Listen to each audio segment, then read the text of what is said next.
बिस्मिल्लाहिर्रहमानिर्रहीम। अस्सलाम वालेकुम। नॉवलिक्स ऑफिशियल में खुशामदीद। नावल इश्क के साथ अस्कलम पलवशा साफ़ी की किस्त नंबर 8 लेकर आई हूँ। उम्मीद करती हूँ आप सबको पसंद आएगी। तो चलते हैं किस्त की जानिब। 2 हफ्ते बाद साइकोलॉजिस्ट के साथ सेशन करते इसे 2 हफ्ते हो गए थे। बज़ाहिर वो ठीक होती नज़र आ रही थी। वो अब कमरे से बाहर आने लगी थी, एक आध बात भी कर लेती थी। इस शाम इरफान इसके लिए नया मोबाइल भी ले आया था। इसने मोबाइल लेकर सिम वापस कर दी थी। मुस्कान, मुझे अब इसकी ज़रूरत नहीं है। मैं सितारा के वाईफाई से डॉक्टर की बताई चीज़ें डाउनलोड करके देख लूँगी। इसकी मायूसी से निजात के लिए डॉक्टर ने इसे कुछ puzzles, games, quiz games, apps download करके मसरूफ़ रहने की तजवीज़ दी थी और साथ में योगा और वर्जिश में ध्यान लगाए रखने की इस्लाह। सितारा को यूनिवर्सिटी जाते कई दिन हो गए थे। इसने भी साथ जाने की ख्वाहिश जाहिर की तो बाबा समेत सब राज़ी हो गए और इसे मुस्बत रहने की हिम्मत से काम लेने की तलकीन की। अगली सुबह वो हिम्मत करके खुशी खुशी यूनिवर्सिटी गई। वहाँ इसे नए चेहरे के साथ बहुत से पुराने चेहरे भी नजर आए।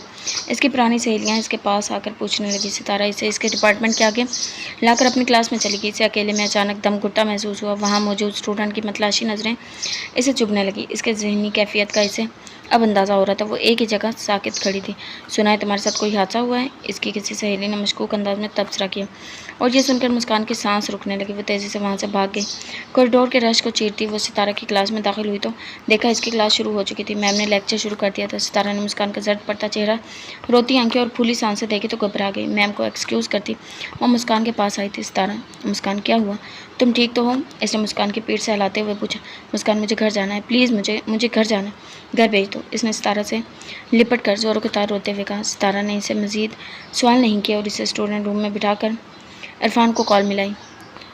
वो 10 मिनट बाद इसकी यूनिवर्सिटी पहुंचे और मुस्कान को घर ले गए।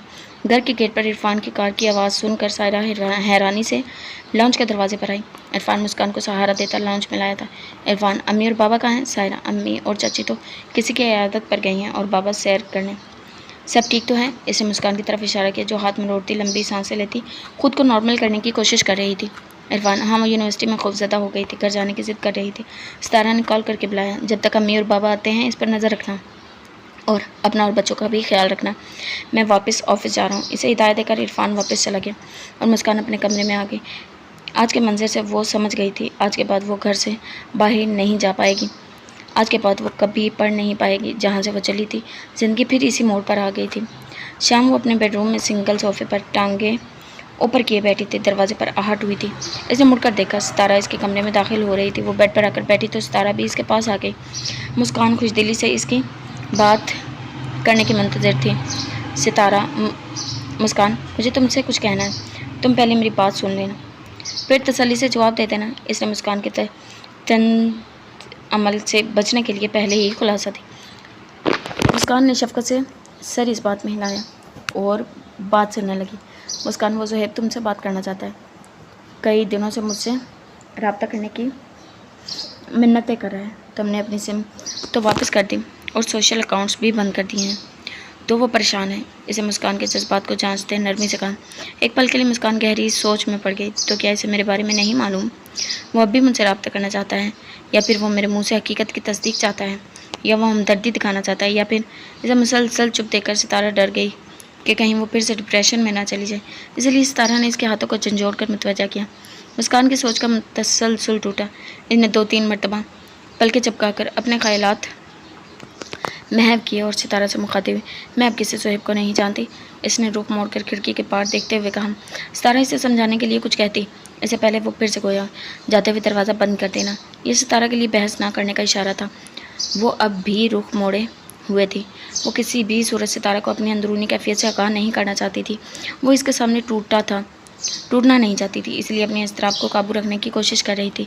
सितारा इसका इशारा समझकर दिल गिरफ्तगी से उठ गए। वो दरवाजे पर पहुंची थी जब मुस्कान ने इसे मुखातिब किया। सितारा, तुम अभी मेरी बेस्ट फ्रेंड हो ना? इसने सितारा की आंखों में देखकर कहा। सितारा, हाँ, क्यों नहीं? इसे मुस्कुरा कर कहा। मुस्कान, तो मेरा राज ही रखना।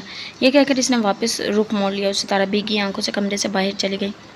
अपने घर जाकर सितारा ने ज़ुहैब के किसी भी मैसेज का जवाब दिए बगैर इसे ब्लॉक कर दिया। इसे बहुत दुख हुआ लेकिन इसके लिए मुस्कान से ज़रूरी कुछ न था। 2 माह बाद इसने डॉक्टर के बताए ऐप्स और वीडियोस डाउनलोड कर लिए थे।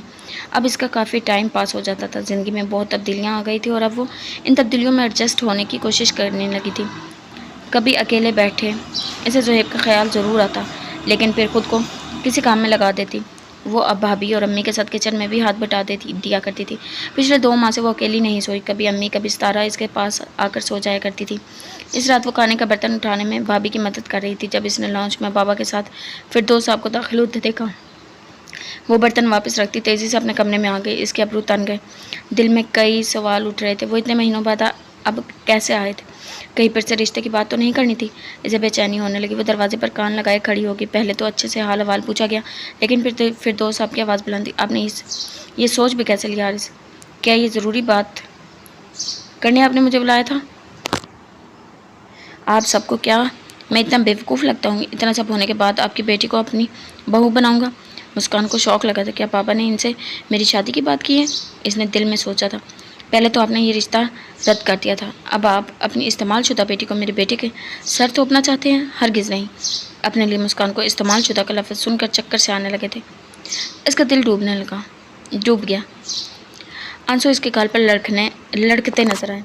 बाबा, फिरदौस, मुझे लगा मेरी तकलीफ़ समझते होगे, मेरी मदद करेंगे। इन्होंने अफसोस से कहा। फिरदौस, बिल्कुल हारिस, मैं अभी तुम्हारी मदद करने पर तैयार हूँ। तुम्हें पैसों की ज़रूरत हो तो कहो, मैं तुम्हारी बेटी का इस्लामाबाद के सबसे बेहतरीन दिमाग के माहिर डॉक्टरों से इलाज करवा दूंगा। लेकिन जिस मदद की तुम बात करें वो अब नामुमकिन है। मेरा बेटा डिप्लोमेट है, वो किसी और से रेप हुई जहनी मरीज़ा लड़की से कभी शादी नहीं करेगा। तुम अपने सर का बोझ मेरे सर लाद देना चाहते हो? मुस्कान, क्या मैं अपने घर वालों पर बोझ बन गई? वो अपनी कपकपाहट को रोकते ज़मीन पर सिमट कर बैठ गई। बाबा, मेरी बेटी जहनी मरीज़ा नहीं है। मैंने सोचा इसकी शादी हो जाएगी तो वो इस सदमे से आसानी निकल आएगी। बाबा ने अफसोस से अपनी ख्वाहिश जाहिर करते हुए कहा। फिरदौस, हाँ तो अपने से नीचे तबके में देखो, मिल जाएगा कोई ड्राइवर या मैकेनिक या पैसों के लिए तुम्हारी बेटी से शादी कर लेगा। लेकिन कोई भी शरीफ ख़ानदान ऐसी बदजार लड़की को अपना कर अपनी नस्लें ख़राब नहीं करेगा। मुस्कान से ये सब और सुना नहीं जा रहा था।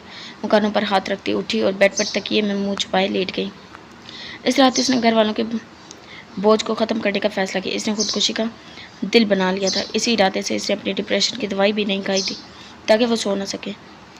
आज की रात सितारा इसके साथ सोई थी और वह सितारा की आदत से खूब वाकिफ़ थी कि सितारा एक दफ़ा गहरी नींद सो जाए तो फिर कान के पास ढोल बजने पर भी नहीं उठती। वो सीधी लेटी मौका की तलाश में छत को घूर रही थी जब एक झटके से इसकी आंख खुली और वह सो गई। रात के किसी पैर इसकी आंख खुली, इसके हवास बहाल होने लगे तो वो दूर कहीं से अजानों की आवाज़ इसके समातों में आई। वो अपनी जगह में उठ बैठी। आवाज़ अब भी जारी और सारी थी। इसने देखा सितारा अब भी गहरी नींद सो रही है। इसे याद आया वो खुद कुछ करने जा रही थी, फिर सो कैसे गई? एकदम से इसके दिल में ख्याल आया। वो वज़ू करने आ गए। वज़ू करते वो चेहरा धोते वक्त इसका दिल भर आने लगा। वो याद करती रही कितने अरसे से इसने फजर नहीं पड़ी थी। वो वज़ू करके आई तो अजान ख़त्म हो चुकी थी। नमाज के दौरान भी इसे अपनी गफलत पर एहसास नदामत हुआ। इसकी आंखें भीगने लगी।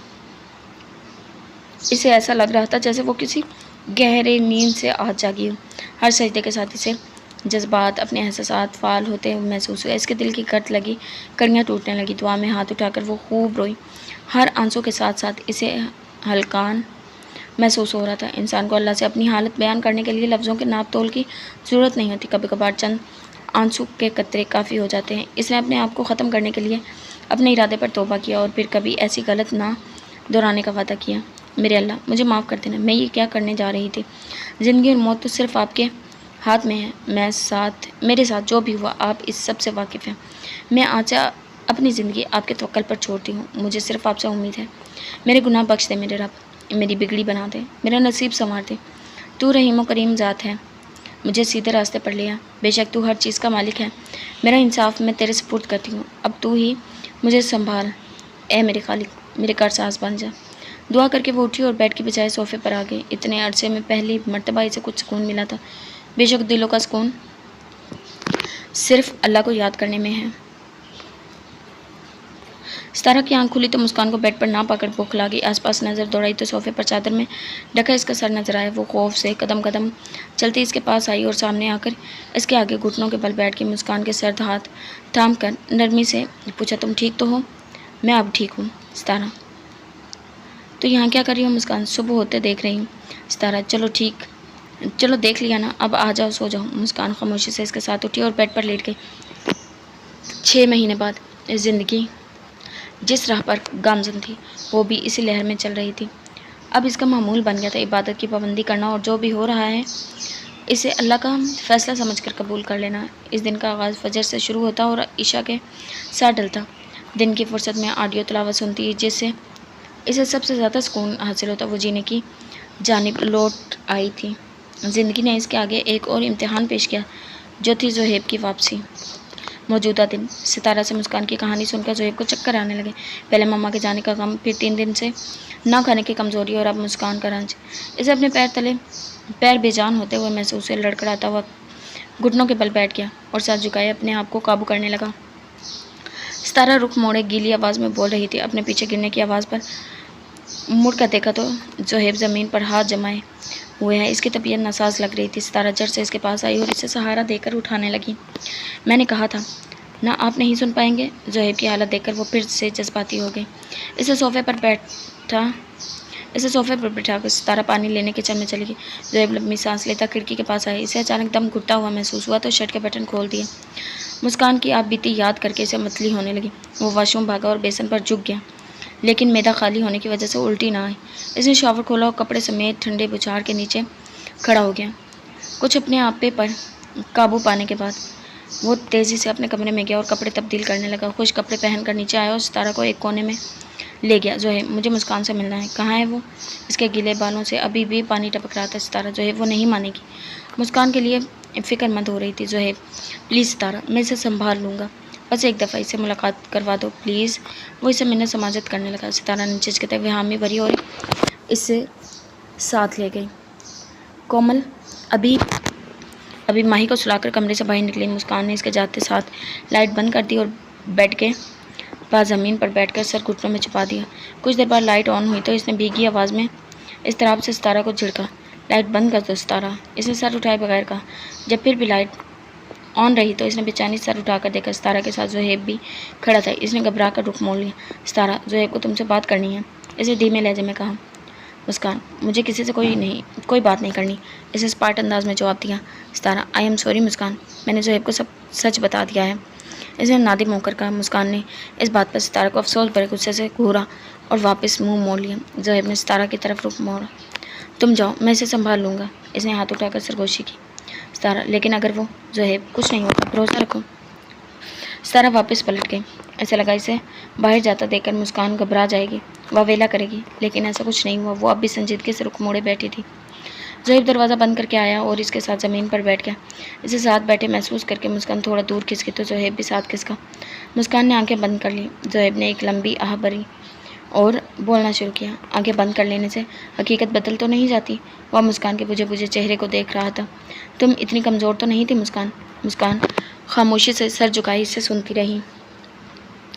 जो भी हुआ इसमें तुम्हारा क्या कसूर? तुम इस सब को खुद पर सवार क्यों कर रही हो? तुम्हें तो डट कर दुनिया के सामने आना चाहिए। मुस्कान का दिल भर आने लगा। ज़ोहेब ने रुख मोड़कर एक लंबी सांस ली और ढेर सारे आंसू अपने अंदर उतारे। वो यहाँ मुस्कान को हिम्मत दिलाने आया था, खुद कमज़ोर पड़ने नहीं। ये दुनिया बहुत जालिम है जीना, जितना झुकोगी ये और झुकाएगी, और तुम्हें अब झुकना नहीं, आगे आना है। इसने देखा मुस्कान अब भी अपनी अंदरूनी कैफियत झुंझला रही थी। जैसा तुमने मुझे छोड़ने की हिम्मत की, वैसे ही इन सब से लड़ने की हिम्मत करो। मुस्कान का चेहरा आंसुओं से भीग चुका था। तुम्हें पता है, मुझे कल तक तुमसे बहुत शिकायतें थी, बहुत से सवाल थे, पर अब सिर्फ एक शिकायत है। इसने शफकत से मुस्कान का हाथ थामना चाहा, लेकिन इसने अपना हाथ पीछे कर लिया। इसने गला साफ किया और फिर गोया हुआ। तुमने सब अकेले क्यों गुजारा? अपने आप पर। क्या मुझ पर इतना भी यकीन नहीं था? एक दफ़ा शेयर करके तो देखती। माना मैं बहुत दूर था, लेकिन तुम्हारे लिए कुछ कर नहीं सकता था, लेकिन तुम्हारे दुख तो बांट सकता था। कम से कम ये यकीन दहानी करवा सकता था कि मैं हमेशा तुम्हारे साथ हूँ। मुस्कान ने कुछ हिम्मत करके आंसू साफ किए और कपकपाती ज़बान से कहा, आप वापस चले जाओ ज़ोहेब, यहाँ अब कुछ नहीं बचा, भूल जाओ मुझे। मैं अब आपके काबिल नहीं रही। ज़ोहेब, दोबारा ऐसा कुछ मत कहना। ज़ोहेब ने अपने मखसूस अंदाज में इसके कान में सरगोशी की। मुस्कान को 14 माह पहले का ज़ोहेब याद आया और फिर जज्बाती हो गई। ज़ोहेब अब भी इसके कान के पास सरगोशी में अपने जज्बात बयान कर रहा था। तुम्हें क्या लगता है, मैंने सिर्फ तुम्हारे जिस्म से मोहब्बत की, सिर्फ तुम्हारी खूबसूरती को देखा? तुम्हारी खूबसूरती को चाहा? नहीं मुस्कान, मुझे तुम्हारी ज़ात से इश्क है। मुझे तुम्हारे दिल से मोहब्बत है। तुम्हारी रूह को चाहा है, जो आज भी शफाफ है। इस पर कोई दाग नहीं है। तुम मेरे लिए आज भी वही मुस्कान हो जो पहले दिन थी। मेरी मुस्कान। इसने मुस्कान को सरता पैर देखा। हाँ, बस थोड़ी कमज़ोर हो गई हूँ। फिक्र मत करो, अब मैं वापस आ गया हूँ ना, तुम्हें फिर से हंसना, मुस्कुराता, सेहतमंद मुस्कान बना दूंगा। इसने शरारती अंदाज से कहा। ये सुनकर वो हंसने लगी और हंसते हंसते फिर से रोने लगती और रोते रोते इसने ज़ोहेब के कंधे पर सर रख लिया। ज़ोहेब भी जज्बाती हुआ और इसके गिरबाज को माइल कर लिए। आज जितना रोना है रो लो, अपना दिल हल्का कर लो। आज के बाद मैं तुम्हारे आंसू नहीं देखना चाहता। आज के बाद तुम कभी नहीं रोगे। इसे मुस्कान को चुप नहीं करवाया, बल्कि इसे रोने दिया, दिल के दर्द को बाहर निकालने दिया। इतने महीनों से मुस्कान को जिस तहफ़्फ़ुज़ की तलाश थी, जिस दिलासे की ज़रूरत थी, वो ज़ोहेब की बाहों के इशार में मिल रहा था। इसका सर बहुत भारी महसूस हो रहा था। वो इसी तरह ज़ोहेब से लिपटी कब सो गई, इसे पता ही नहीं चला।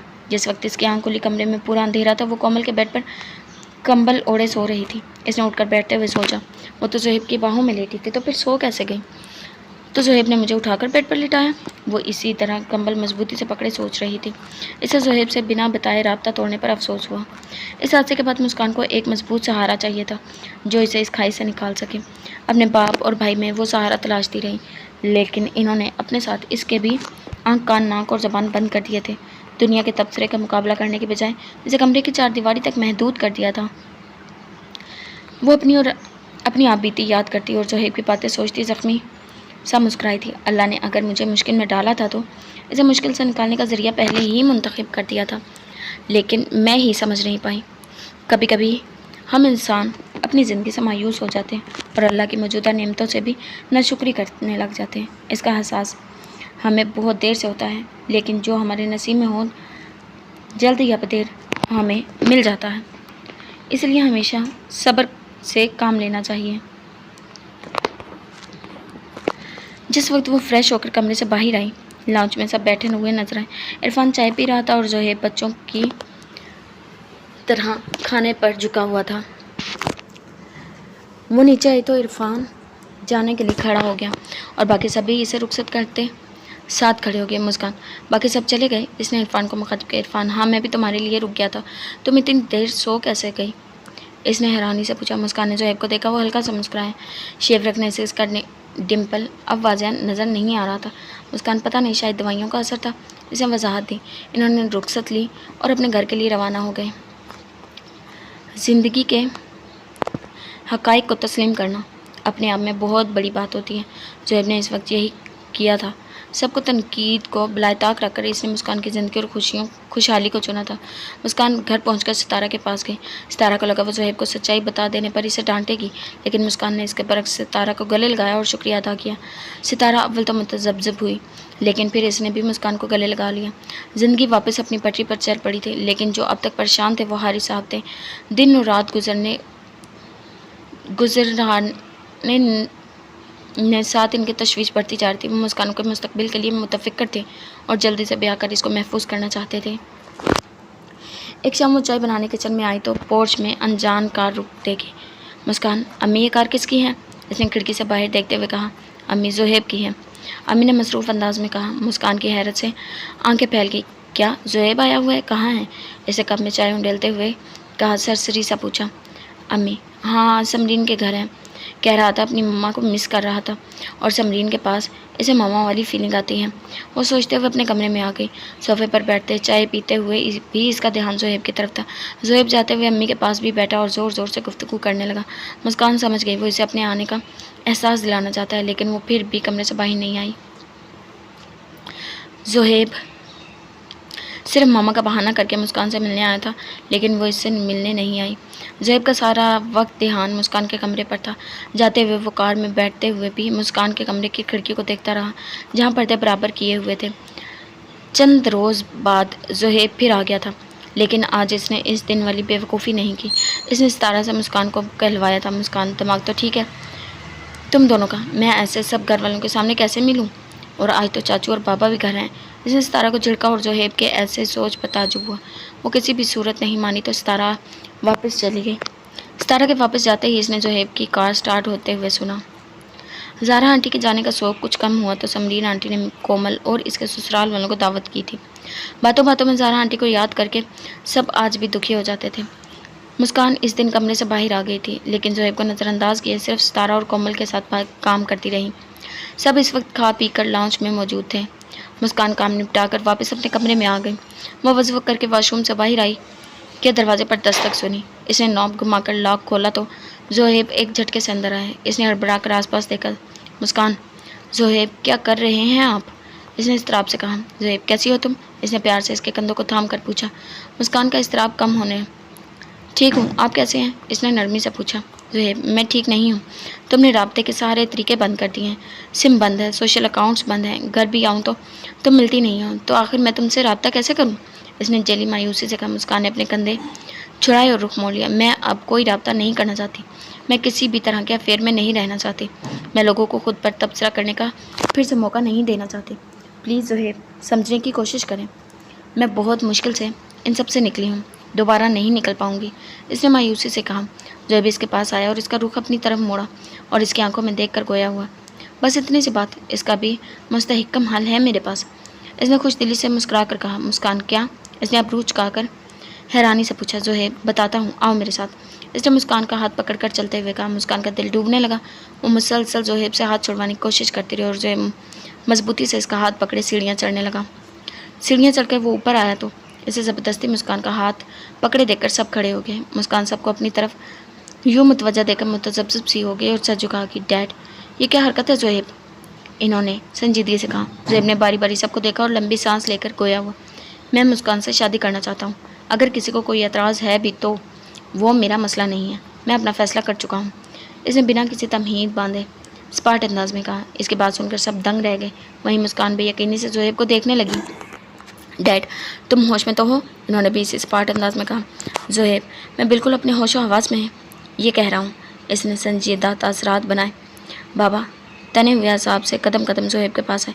इन्हें करीब आता देख ज़ोहैब ने मुस्कान का हाथ छोड़ दिया और वह 2 कदम पीछे हट गई। बाबा तुम जानते भी हो तुम क्या कह रहे हो? मेरी बेटी के साथ? ज़ोहैब, आपकी बेटी के साथ जो भी हुआ मैं सब जानता हूँ। इसने नर्म लहजे में कहा। बाबा इसके बावजूद भी तुम इससे शादी करना चाहते हो? इन्होंने हैरत से पूछा। ज़ोहैब, जी बिल्कुल। इसने एतमादी से कहा। डैड के अब्रू तन गए। बाबा देखो बेटा, शादी सिर्फ 2 इंसानों का नहीं, 2 फैमिलीज़ का भी रिश्ता होता है। क्या तुम्हारे घर वाले इस रिश्ते से राज़ी हैं? बाबा के सवाल पर ज़ोहैब ने नज़र घुमाकर अपनी फैमिली को देखा जो शशो पंच में खड़े थे। मेरी बेटी मुझ पर बोझ नहीं है। हाँ, मैं ये ज़रूर चाहता हूँ कि इसकी शादी हो जाए, घर गृहस्थी बस जाए, लेकिन एक बेटी की ज़िंदगी संवारने के लिए मैं दूसरी बेटी की शादीशुदा ज़िंदगी में खलल नहीं डाल सकता। इन्होंने कोने में खड़ी कोमल की तरफ इशारा किया जो माही को गोद में उठाए खामोश खड़ी थी। जब तक तुम्हारी फैमिली राज़ी नहीं हो जाती मैं तुम्हारा ये प्रपोजल मंजूर नहीं कर सकता। इन्होंने संजीदगी से कहा। इससे पहले ज़ोहैब कुछ और कहता डैड, शकील चाचू और बाकी सबसे अलविदा करते बाहर निकल गए। उस्मान और कोमल भी इनके पीछे चले गए। ज़ोहैब ने बेबसी से मुस्कान को देखा और आंखों के इशारे से सब ठीक हो जाएगा अदा करते हुए वहाँ से चला गया। मुस्कान अपने कमरे में आई और कानों पर हैंड फ्री लगाकर तिलावत सुनने लगी। इस वक्त वो कुछ सोचना नहीं चाहती और वो अपने दरपेश मसाइल से दूर होकर सुकून चाहती थी।